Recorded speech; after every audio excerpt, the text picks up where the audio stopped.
Capítulo 14. Cornélio Fudge. Harry, Rony e Hermione sempre souberam que Hagrid tinha uma lamentável queda por criaturas grandes e monstruosas. Durante o primeiro ano em Hogwarts, ele tentara criar um dragão em sua casinha de madeira, e levaria muito tempo para os garotos esquecerem o gigantesco cachorro de 3 cabeças a que ele dera o nome de Fofo. E se quando criança, Hagrid tivesse ouvido falar que havia um monstro escondido em algum lugar do castelo, Harry tinha certeza de que ele teria feito o possível para dar uma espiada. E provavelmente pensaria que era uma vergonha o monstro ficar preso tanto tempo e que merecia uma oportunidade de esticar as pernas. Harry bem podia imaginar o Hagrid de 13 anos tentando pôr uma coleira e uma guia no bicho, mas tinha igualmente certeza de que Hagrid jamais quisera matar alguém. Chegou a desejar que não tivesse descoberto como trabalhar com o diário de Riddle. Rony e Hermione o fizeram repetir várias vezes o que vira, até ele ficar cheio de contar e cheio das conversas compridas e tortuosas que se seguiam à sua história. Riddle pode ter apanhado a pessoa errada, disse Hermione. Talvez fosse outro o monstro que estava atacando as pessoas. Quantos monstros vocês acham que cabem aqui no castelo? Perguntou Rony abobado. Sempre soubemos que Hagrid foi expulso, disse Harry infeliz. E os ataques devem ter parado depois que o mandaram embora. Do contrário, Riddle não teria ganhado um prêmio. Rony tentou um ângulo diferente. Riddle se parece com o Percy. Afinal, quem pediu a ele para dedurar o Hagrid? Mas o monstro tinha matado alguém, Rony, lembrou Hermione. E Riddle iria voltar para um orfanato de trouxas se fechassem Hogwarts, disse Harry. Não posso culpá-lo por querer ficar aqui. Você encontrou o Hagrid na Travessa do Tranco, não foi, Harry? Ele estava comprando um repelente para lesmas carnívoras, respondeu Harry depressa. Os 3 se calaram. Passado muito tempo, Hermione deu voz à pergunta mais cabeluda num tom hesitante. Vocês acham que devemos perguntar ao Hagrid o que aconteceu? Ia ser uma visita animada, disse Rony. Olá, Hagrid, conte para a gente. Você andou soltando alguma coisa selvagem e peluda no castelo ultimamente? Por fim, eles resolveram não dizer nada a Hagrid, a não ser que houvesse outro ataque. E como muitos e muitos dias se passaram sem sequer um sussurro da voz invisível, começaram a alimentar esperanças de que nunca precisariam perguntar a ele os motivos de sua expulsão. Fazia agora quase 4 meses desde que Justino e Nick, quase sem cabeça, tinham sido petrificados, e quase todo mundo parecia pensar que o agressor, fosse quem fosse, tinha se retirado para sempre. Pirraça finalmente se cansara do seu refrão "A Potter podre". Ernie Macmillan pediu certo dia a Harry, com muita educação, para lhe passar um balde de sapos saltitantes na aula de herbologia, e em março várias mandrágoras deram uma festa de arromba na estufa 3, o que deixou a professora Sprout muito feliz. Na hora em que começarem a tentar se mudar para os vasos umas das outras, então saberemos que estão completamente adultas, explicou ela a Harry. Assim poderemos ressuscitar aqueles pobrezinhos na ala hospitalar. Os alunos do 2º ano receberam algo novo em que pensar durante os feriados de Páscoa. Chegara a hora de escolher as matérias para o 3º ano, um assunto que pelo menos Hermione levou muito a sério. Pode afetar todo o nosso futuro, disse a Harry e Rony enquanto examinavam as listas das novas matérias, marcando-as com tiques. Eu só quero desistir de poções, falou Harry. Não podemos, contrapôs Rony, desanimado. Continuamos com todas as matérias antigas, ou eu teria descartado defesa contra as artes das trevas. Mas essa é muito importante, exclamou Hermione, chocada. Não do jeito que Lockhart ensina, disse Rony. Eu não aprendi nada com ele, a não ser que é perigoso deixar diabretes soltos. Neville Longbottom recebera cartas de todos os bruxos e bruxas da família, cada um deles lhe dando um conselho diferente sobre o que escolher. Confuso e preocupado, ele se sentou para ler as listas de matérias com a língua de fora, perguntando às pessoas se achavam que a aritmancia parecia mais difícil do que o estudo das runas antigas. Dino Thomas, que como Harry crescera entre trouxas, por fim fechou os olhos e ia apontando a varinha para a lista e escolhendo as matérias em que ela tocava. Hermione não pediu conselho de ninguém, matriculou-se em todas. Harry sorriu constrangido em pensar o que o tio Walter e a tia Petúnia diriam se ele tentasse discutir sua carreira de bruxo com os dois. Não que ele não recebesse nenhuma orientação. Percy Weasley estava ansioso para compartilhar com ele a experiência que tinha. Depende aonde você quer chegar, Harry, disse. Nunca é cedo demais para pensar no futuro, por isso eu recomendo adivinhação. As pessoas dizem que estudo dos trouxas é moleza, e pessoalmente acho que os bruxos deviam ter uma compreensão total da comunidade não mágica, particularmente se estão pensando em trabalhar em contato com eles. Olha só, meu pai, tem que tratar de assuntos dos trouxas o tempo todo. Meu irmão Carlinhos sempre foi uma pessoa que gostou do ar livre, por isso se especializou na criação de criaturas mágicas. Favoreça suas inclinações, Harry. Mas a única coisa em que Harry se achava muito bom era no quadribol.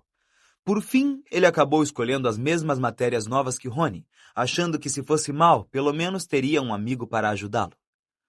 O jogo seguinte da Grifinória seria contra a Lufa-Lufa. Wood insistia em fazer treinos todas as noites depois do jantar, de modo que Harry mal tinha tempo para mais nada, exceto o quadribol e os deveres de casa. Entretanto, os treinos estavam mais amenos, ou pelo menos estavam mais secos, e na véspera do jogo de sábado, ele foi ao dormitório guardar a vassoura, sentindo que as chances da Grifinória para a taça de quadribol nunca tinham sido maiores. Mas sua animação não durou muito. No alto da escada para o dormitório, ele encontrou Neville Longbottom, que parecia transtornado. Harry, não sei quem fez aquilo. Acabei de encontrar. Olhando para Harry amedrontado, Neville abriu a porta. O conteúdo do malão de Harry estava espalhado por todos os lados. Sua capa estava rasgada no chão, as roupas de cama tinham sido arrancadas, a gaveta puxada do armário ao lado da cama e seu conteúdo espalhado em cima do colchão. Harry aproximou-se da cama boquiaberto, pisando em cima de umas páginas soltas de Viagens com Trasgos. Enquanto ele e Neville rearrumavam a cama, Rony, Dino e Simas entraram. Dino disse um palavrão em voz alta. — Que aconteceu, Harry? — Não faço ideia, disse Harry, mas Rony examinava as vestes de Harry. Todos os bolsos tinham sido revirados. — Alguém andou procurando alguma coisa, disse Rony. — Tem alguma coisa faltando? Harry começou a apanhar as coisas e a atirá-las para dentro do malão. Somente quando ele atirou o último livro de Lockhart foi que se deu conta do que estava faltando. — O diário de Riddle desapareceu, disse em voz baixa a Rony. — Que? Harry indicou com a cabeça a porta do dormitório e Rony o seguiu para fora. Juntos desceram correndo até a sala comunal da Grifinória, quase vazia àquela hora, e se reuniram a Mione, que estava sentada sozinha lendo um livro chamado Runas Antigas Sem Mistérios. Mione ficou perplexa com as notícias. — Mas só outro aluno da Grifinória poderia ter roubado. Ninguém mais sabe a senha. — Exatamente, disse Harry. Eles acordaram na manhã seguinte com um sol radioso e uma brisa leve e fresca. — Condições perfeitas para o quadribol! Exclamou Wood, entusiasmado, à mesa da Grifinória, enchendo os pratos dos jogadores com ovos mexidos. — Harry, mexa-se! Você precisa de um café da manhã decente! Harry estivera observando a mesa da Grifinória cheia de alunos, imaginando se o novo dono do diário de Riddle estaria ali, bem diante dos seus olhos. Mione andou insistindo que ele comunicasse o roubo, mas Harry não gostou da ideia. Teria que contar a um professor tudo o que sabia sobre o diário. E quantas pessoas sabiam por que Hagrid fora expulso há 50 anos? Não queria ser a pessoa a trazer tudo à tona de novo. Quando saiu do salão principal com Rony e Mione para ir apanhar o equipamento de quadribol, mais uma preocupação muito séria se somou à sua lista crescente. Tinha acabado de pôr o pé na escadaria de mármore quando ouviu outra vez. — Matar desta vez. Me deixe cortar. Estraçalhar. Ele deu um grito alto e Rony e Mione saltaram para longe, assustados. — A voz! Disse Harry, espiando por cima do ombro. — Acabei de ouvi-la de novo. Vocês não ouviram? Rony sacudiu a cabeça, os olhos arregalados. Mione, porém, deu uma palmada na testa. — Harry, acho que acabei de entender uma coisa. Tenho de ir até a biblioteca. E deixando os amigos, subiu as escadas correndo. — Que é que ela entendeu? Perguntou Harry distraído, ainda olhando à volta, tentando descobrir de onde vinha a voz. — Muito mais do que eu, disse Rony, sacudindo a cabeça. — Mas por que ela tem de ir à biblioteca? porque é isso que Hermione faz, disse Rony, sacudindo os ombros. Quando tiver uma dúvida, vá à biblioteca. Harry ficou parado, indeciso, tentando ouvir a voz novamente. Mas os alunos agora vinham saindo do salão principal às suas costas, falando alto, dirigindo-se à porta da frente a caminho do campo de quadribol. É melhor você ir andando, disse Rony. São quase 11 horas, o jogo. Harry correu até a torre da Grifinória, apanhou sua Nimbus 2000 e se juntou à multidão que atravessava os jardins, mas sua cabeça continuava no castelo com a voz invisível, e enquanto vestia o uniforme vermelho no vestiário, seu único consolo era que todo mundo estava lá fora para assistir ao jogo. Os times entraram em campo sob aplausos estrondosos. Olivia Wood decolou para um voo de aquecimento em volta das balizas. Madame Hooch lançou as bolas. Os jogadores da Lufa-Lufa, que jogavam de amarelo canário, estavam amontoados num bolinho, discutindo táticas de última hora. Harry ia montar a vassoura quando viu a professora McGonagall vir decidida em sua direção, quase correndo, com um enorme megafone púrpura na mão. O coração de Harry sofreu um baque violento. O jogo foi cancelado! A professora McGonagall anunciou pelo megafone, dirigindo-se ao estádio. Ouviram-se vaias e gritos. Olivia Wood, arrasado, pousou e correu para a professora sem desmontar da vassoura. — Mas, professora! Gritou. — Temos que jogar a taça! Grifinória! McGonagall não lhe deu atenção e continuou a falar pelo megafone. Todos os alunos devem se dirigir às salas comunais de suas casas, onde os diretores das casas darão maiores informações. O mais rápido que puderem, por favor! Então baixou o megafone e chamou Harry. — Potter, acho que é melhor você vir comigo. Imaginando como é que ela poderia suspeitar dele desta vez, Harry viu Rony se separar da multidão que reclamava, correu para os dois que já iam a caminho do castelo. Para surpresa de Harry, a professora não fez objeção. — talvez seja melhor você vir também, Weasley. Alguns alunos que caminhavam perto deles reclamavam do cancelamento do jogo. Outros pareciam preocupados. Harry e Rony acompanharam a professora McGonagall de volta à escola e subiram a escadaria de mármore, mas não foram levados à sala de ninguém desta vez. — Vai ser um pouco chocante para vocês, disse a professora McGonagall, num tom surpreendentemente gentil, quando se aproximavam da enfermaria. Houve mais um ataque duplo. As entranhas de Harry deram uma terrível cambalhota. A professora abriu a porta e ele e Rony entraram. Madame Pomfrey estava curvada sobre uma menina do 5º ano, de cabelos longos e crespos. Harry reconheceu a aluna da Corvinal a quem por acaso perguntaram onde ficava a sala da Sonserina. E na cama ao lado achava-se... — Hermione! Gemeu Rony. Hermione estava deitada absolutamente imóvel, os olhos abertos e vidrados. — Elas foram encontradas perto da biblioteca, disse a professora McGonagall. Suponho que nenhum dos dois tenha uma explicação para isto. Estava no chão ao lado delas. Segurava um pequeno espelho circular. Harry e Rony balançaram a cabeça, com os olhos fixos em Hermione. Vou acompanhá-los de volta à torre da Grifinória, continuou a professora deprimida. Tenho mesmo que falar com os alunos. Todos os alunos devem voltar à sala comunal de suas casas até às 6 horas da tarde. Nenhum aluno deve sair dos dormitórios depois desta hora. Um professor os acompanhará a cada aula. Nenhum aluno deve usar o banheiro a não ser escoltado por um professor. Todos os treinos e jogos de quadribol estão adiados. Não haverá mais atividades noturnas. Os alunos da Grifinória, aglomerados na sala comunal, ouviram a professora em silêncio. Ela enrolou o pergaminho que acabara de ler e disse com a voz um tanto embargada. Não preciso acrescentar que raramente me senti tão aflita. É provável que fechem a escola a não ser que o autor desses ataques seja apanhado. Eu pediria a quem achar que talvez saiba alguma coisa que me procure. Foi ela sair um tanto desajeitada pelo buraco do retrato e os alunos começarem a falar imediatamente.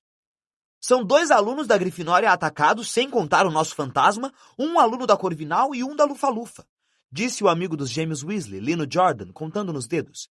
Será que nenhum professor reparou que os alunos da Sonserina não foram tocados? Não é óbvio que essa coisa toda está vindo da Sonserina? o herdeiro de Slytherin, o monstro da Sonserina. Por que é que eles não mandam embora todo o pessoal da Sonserina?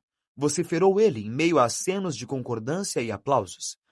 Percy Weasley estava sentado em uma poltrona atrás de Lino, mas desta vez não parecia ansioso para dizer o que pensava. Parecia pálido e atordoado. Percy ficou em estado de choque, disse George a Harry baixinho. Aquela menina da Corvinal, Penelope Clearwater, é monitora. Acho que ele não pensou que o monstro se atrevesse a atacar um monitor. Mas Harry só estava ouvindo com metade da atenção. Não estava conseguindo se livrar da visão de Hermione deitada na cama de hospital como se tivesse sido talhada em pedra. E se o culpado não fosse apanhado logo, o que o aguardava era uma vida com os Dursley. Tom Riddle entregara Hagrid porque teria que enfrentar um orfanato de trouxas se a escola fechasse. Harry agora sabia exatamente o que ele sentira. Que é que vamos fazer? Perguntou Rony baixinho ao ouvido de Harry. Você acha que eles suspeitam de Hagrid? Precisamos ir falar com ele, disse Harry decidindo-se. Não posso acreditar que desta vez ele seja o culpado, mas se soltou o monstro da última vez, saberá como entrar na Câmara Secreta. E isto é um começo. Mas McGonagall disse para ficarmos em nossa torre, a não ser na hora das aulas. Acho, disse Harry mais baixinho ainda, que está na hora de tirar outra vez da mala a velha capa do meu pai. Harry herdara somente uma coisa do pai, uma longa capa de invisibilidade prateada. Era a única chance que tinham de sair escondidos da escola para visitar Hagrid sem ninguém ficar sabendo. Assim, foram se deitar na hora de costume, esperaram até Neville, Dino e Simas pararem de discutir sobre a Câmara Secreta e irem finalmente dormir, então se levantaram, vestiram-se outra vez e jogaram a capa por cima dos dois. A viagem pelos corredores escuros e desertos do castelo não foi um prazer. Harry, que perambulara pelo castelo à noite várias vezes antes, nunca os vira tão cheios depois do pôr do sol. Professores, monitores e fantasmas andavam pelos corredores aos pares, olhando tudo atentamente à procura de alguma atividade em comum.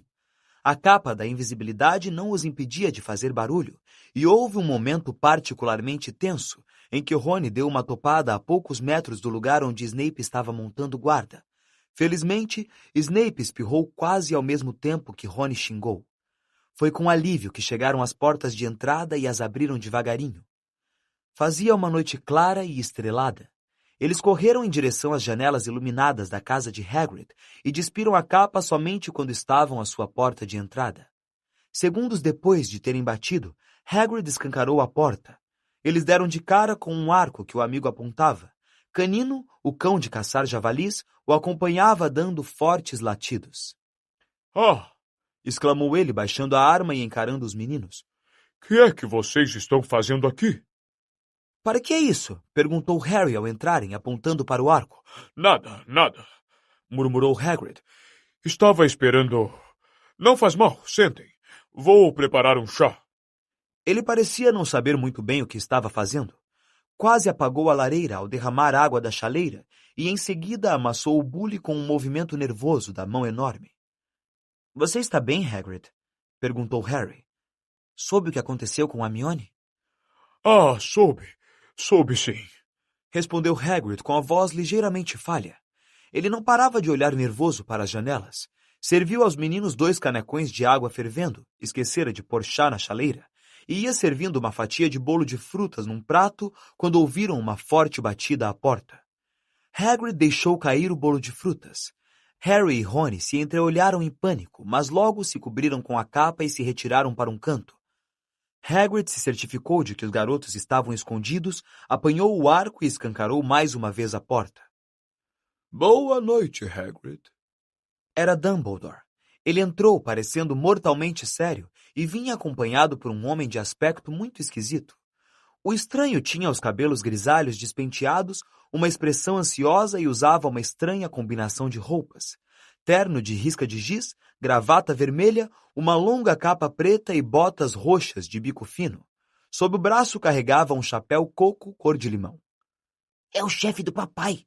Cochichou Rony. — Cornélio Fudge, ministro da magia! Harry deu uma forte cotovelada em Rony para fazê-lo calar-se. Hagrid empalidecera e suava.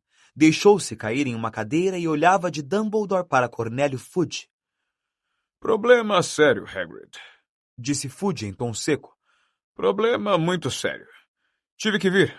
4 ataques em alunos nascidos trouxas.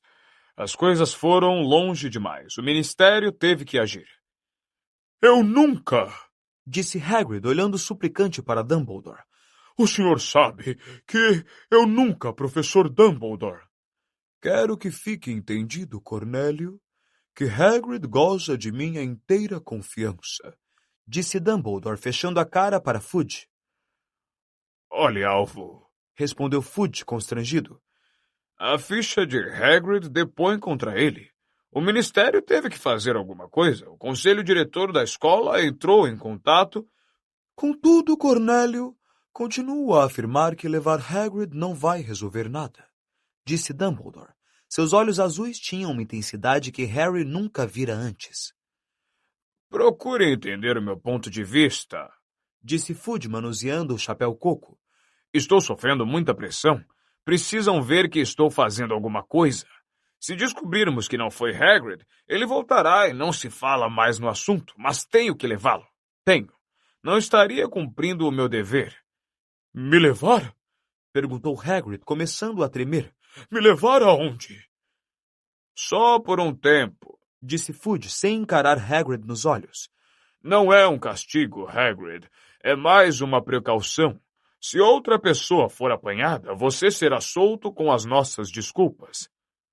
Não para Azkaban! Lamentou Hagrid, rouco. Antes que Fudge pudesse responder, ouviram outra batida forte à porta. Dumbledore atendeu-a. Foi a vez de Harry levar uma cotovelada nas costelas. Deixara escapar uma exclamação audível. O Sr. Lúcio Malfoy entrou decidido na cabana de Hagrid, envolto em uma longa capa de viagem com um sorriso frio e satisfeito. Canino começou a rosnar. Já está aqui, Fudge, disse em tom de aprovação. Muito bem. Que é que o senhor está fazendo aqui? Perguntou Hagrid, furioso. Saia da minha casa! Meu caro, por favor, acredite em mim. Não me dá nenhum prazer estar no seu... Você chama isso de casa? Disse Lúcio Malfoy desdenhoso, correndo os olhos pela pequena cabana. Simplesmente vim à escola e me disseram que o diretor se encontrava aqui. E o que era exatamente que você queria comigo, Lúcio? Perguntou Dumbledore. Falou com cortesia, mas a intensidade ainda encandecia os seus olhos azuis.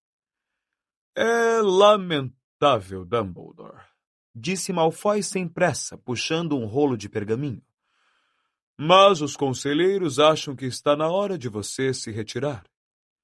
Tenho aqui uma ordem de suspensão, com as 12 assinaturas. Receio que o conselho pense que você está perdendo o jeito. Quantos ataques houve até agora? Mais 2 hoje à tarde, não foi? Nesse ritmo não sobrarão alunos nascidos trouxas em Hogwarts, e todos sabemos que perda horrível isto seria para a escola. Olha aqui, Lúcio, disse Fudge, parecendo assustado. Dumbledore suspenso? Não. A última coisa que queremos neste momento... A nomeação ou a suspensão de um diretor é assunto do conselho, Fudge, disse o Sr. Malfoy suavemente. E como Dumbledore não conseguiu fazer parar os ataques... Olha aqui, Malfoy. Se Dumbledore não consegue fazê-los parar... disse Fudge, cujo lábio superior estava úmido de suor. Eu pergunto, quem vai conseguir? Isto resta ver, disse o Sr. Malfoy com um sorriso desagradável. Mas como todo o conselho votou? Hagrid levantou-se de um salto, a cabeça desgrenhada raspando o teto. E quantos você precisou ameaçar e chantagear para concordarem, hein, Malfoy? Vociferou. Ai, sabe, esse seu mau gênio ainda vai lhe causar problemas um dia desses, Hagrid, disse o Sr. Malfoy. Eu aconselharia você a não gritar assim com os guardas de Azkaban. Eles não vão gostar nadinha. Você não pode afastar Dumbledore! Gritou Hagrid, fazendo o Canino se agachar e choramingar no cesto de dormir. Afaste ele e os alunos nascidos trouxas não terão a menor chance. Vai haver mortes em seguida. Acalme-se, Hagrid, ordenou Dumbledore. Virou-se então para Lúcio Malfoy. Se o conselho quer que eu me afaste, Lúcio, naturalmente eu vou obedecer. Mas... gaguejou Fudge. Não! Disse Hagrid com raiva. Dumbledore não tirara seus olhos azuis cintilantes dos olhos frios e cinzentos de Lúcio Malfoy. Porém, continuou ele, falando muito lenta e claramente, de modo que ninguém perdesse uma só palavra. Você vai descobrir que só terei realmente deixado a escola quando ninguém mais aqui for leal a mim. Você também vai descobrir que Hogwarts sempre ajudará aqueles que a ela recorrerem. Por um segundo, Harry teve quase certeza de que os olhos de Dumbledore piscaram em direção ao canto em que ele e Rony estavam escondidos. Admiráveis sentimentos, disse Malfoy, fazendo uma reverência. Todos sentiremos falta do seu... modo muito pessoal de dirigir as coisas, alvo. E só espero que o seu sucessor consiga impedir... matanças. E dirigiu-se à porta da cabana, abriu-a, fez um gesto largo indicando a porta para Dumbledore. Fudge, manuseando seu chapéu coco, esperou Hagrid passar à sua frente, mas Hagrid continuou firme, inspirou profundamente e disse com clareza: Se alguém quiser descobrir alguma coisa, é só seguir as aranhas. Elas indicariam o caminho certo. É só o que digo. Fudge olhou-o muito admirado. Tudo bem, estou indo, disse Hagrid, vestindo o casacão de pele de toupeira. Mas quando ia saindo para acompanhar Fudge, ele parou outra vez e disse em voz alta: Alguém vai ter que dar comida a Canino enquanto eu estiver fora. A porta se fechou com força e Rony tirou a capa da invisibilidade. Estamos enrascados agora, disse ele rouco. Dumbledore foi embora. Seria melhor que fechassem a escola hoje à noite. Com a saída dele haverá um ataque por dia. Canino começou a uivar, arranhando a porta fechada.